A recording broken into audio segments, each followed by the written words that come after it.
শুক্রবার জুমার দিন আসরের নামাজের পর আপনি যদি এই দোয়াটি পড়তে পারেন, ইনশাআল্লাহ অলৌকিক ফলাফল পাবেন, যা পেয়ে আপনি সন্তুষ্ট হয়ে যাবেন। কোনো চাওয়াই আপনার অপূর্ণ থাকবে না। শুক্রবার জুমার দিন আসরের নামাজ যখন শুরু হয়ে যাবে, আসরের নামাজের পর একেবারে শেষ মুহূর্তে, মাগরিবের আগ মুহূর্তে, গৌধূলির সময় যেটাকে বলে, ওই সময়ে যদি আপনি এই দোয়াটি 21 বার পড়তে পারেন, সকলেই আমরা দোয়াটা পারি ইনশাআল্লাহ, শুধুমাত্র এই দোয়াটি 21 বার পড়বেন, আল্লাহর ওপর ইত্তেবা রেখে, ইস্তেআনাত রেখে, পরিপূর্ণ তাওয়াক্কুল রেখে, ইনশাআল্লাহ দেখবেন আপনি অলৌকিক ফলাফল পাবেন। এটা আমি বলে দিচ্ছি, কারণ শুক্রবার জুমার দিন এটা আল্লাহ তাআলার কাছে সর্বশ্রেষ্ঠ দিন, সর্বোৎকৃষ্ট দিন। এটা হচ্ছে যত দিন আছে, বছরে 365 দিন, মাসে 30 দিন, সপ্তাহে 7 দিন, এই সব দিনের মধ্যে সর্বশ্রেষ্ঠ দিন হচ্ছে জুমার দিন। এটা হচ্ছে সুন্নাতুল্লাহি ফিল আরদ, এটা হচ্ছে আল্লাহ তাআলার সুন্নাহ। আল্লাহ তাআলা স্থানের উপর স্থানকে প্রাধান্য দিয়েছেন, ব্যক্তির উপর ব্যক্তিকে প্রাধান্য দিয়েছেন, সময়ের উপর সময়কে প্রাধান্য দিয়েছেন, জায়গার উপর জায়গাকে প্রাধান্য দিয়েছেন, দিনের উপর দিনকে প্রাধান্য দিয়েছেন।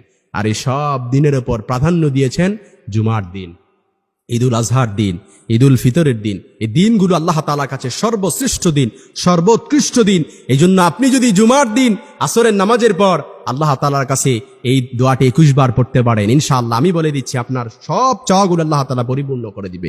দুশ্চিন্তা থেকে মুক্তি পেতে যাচ্ছেন, আল্লাহ তাআলা কবুল করে নেবেন। উদ্বেগ উৎকণ্ঠা থেকে মুক্তি পেতে চাচ্ছেন, আল্লাহ তাআলা কবুল করে নেবেন। এমনকি ঋণের বোঝায় চাপা পড়ে আছেন, জর্জরিত আছেন, আল্লাহর কাছে দোয়া করছেন, কবুল হচ্ছে না, শুক্রবার আসরের পর এই দোয়াটি 21 বার পড়ে দুহাত তুলে আল্লাহর কাছে বলেন, কায়মানুবাক্যে পরিপূর্ণ তাওয়াক্কুল আর বিশ্বাস রেখে বলেন, আল্লাহ তাআলা কবুল করে নেবেন ইনশাআল্লাহ। আমরা সকলেই দোয়াটা পারি। দোয়াটা হচ্ছে, কোরআন আল কারীমে আল্লাহ তাআলা বলেছেন, ফাকুল তুস্তাগফিরু রাব্বাকুম ইন্নাহু কানা গাফফারা ইউরসিলিস সামা আলাইকুম মিদরারা ওয়া ইউমদিদুকুম বিআমওয়ালিন ওয়া বানিনা ওয়া ইয়াজআল লাকুম জান্নাতিন ওয়া ইয়াজআল লাকুম আনহারা। অর্থাৎ কেউ যদি সবসময় ইস্তেগফার পড়ে, আল্লাহ তাআলা তাকে এমন রিজিক দিবে, এমন বারাকা দিবে, ধন সম্পদে বারাকা দিবে, সন্তান সন্ততিতে বারাকা দিবে, মালে বারাকা দিবে। এমনই কি আল্লাহ তাআলা আকাশ থেকে বৃষ্টি বর্ষণ করবে, রহমতের বৃষ্টি বর্ষণ করবে। আপনি দেখবেন সব সময় ইস্তেগফার পড়ার কারণে আপনার পরিবারের মধ্যে আল্লাহ তাআলা সাকিনা নাজিল করে দিয়েছেন, বরকত নাজিল করে দিয়েছেন।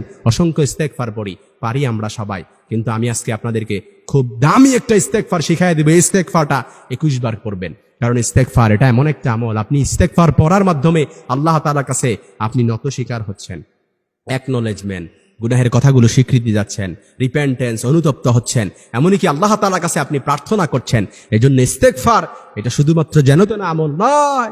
শুক্রবার জুমার দিন দোয়া কবুলের দিনে আপনি যদি এই ইস্তেগফারটি আসরের নামাজের পর 21 বার পড়বেন, আর আপনার মনে যত আশা আকাঙ্ক্ষা আছে সবগুলো আল্লাহ তাআলার কাছে বলবেন, আল্লাহ তাআলা কবুল করে নেবেন। কারণ জুমার দিনে আল্লাহ তাআলা সাইয়েদনা আদম আলাইহিস সালামকে সৃষ্টি করেছেন, জুমার দিনে আল্লাহ তাআলা সাইয়েদনা আদম আলাইহিস সালামকে জান্নাতে প্রবেশ করিয়েছেন, জান্নাত থেকে বের করিয়েছেন।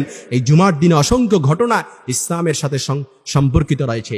এজন্য এই জুমার দিন সর্বোৎকৃষ্ট দিন, জামানান আলা জামান, মাকানান আলা মাকান। আল্লাহ তাআলা স্থানের উপর স্থানকে প্রাধান্য দিয়েছেন, দিনের উপর দিনকে প্রাধান্য দিয়ে জুমার দিনকে শ্রেষ্ঠতর করেছেন। এজন্য সকলেই ইস্তেগফারটা পড়বেন 21 বার, সর্বনিম্ন 21 বার। মাগরিবের আগ মুহূর্তে, গৌধূলির সময়, যেই সময়টা খুব সুন্দর হয়, ওই সময়টাতে পড়বেন আস্তাগফিরুল্লাহ আল্লাযী লা ইলাহা ইল্লা হুয়াল হাইয়ুল কাইয়্যুম ওয়া আতুবু ইলাইহি লা হাওলা ওয়ালা কুওয়াতা ইল্লা বিল্লাহিল আলিয়্যিল আযীম। খুশি হয়েছেন? এবার অনেকেই দোয়াটা পারি, ইস্তেগফারটা পারি। এই ইস্তেগফারটা পড়বেন, আস্তাগফিরুল্লাহ আল্লাযী লা ইলাহা ইল্লা হুয়াল হাইয়ুল কাইয়্যুম ওয়া আতুবু ইলাইহি লা হাওলা ওয়ালা কুওয়াতা ইল্লা বিল্লাহিল আলিয়্যিল আযীম। কয়েকবার দরুদ শরীফ পড়বেন, যে কোনো দরুদ পারেন পড়বেন সাল্লাল্লাহু আলাইহি ওয়াসাল্লাম। পরে আল্লাহ তাআলার কাছে দুহাত তুলে দোয়া করবেন, কায়মানুবাক্যে মুনাজাত করেন, একান্ত চিত্তে মুনাজাত করেন।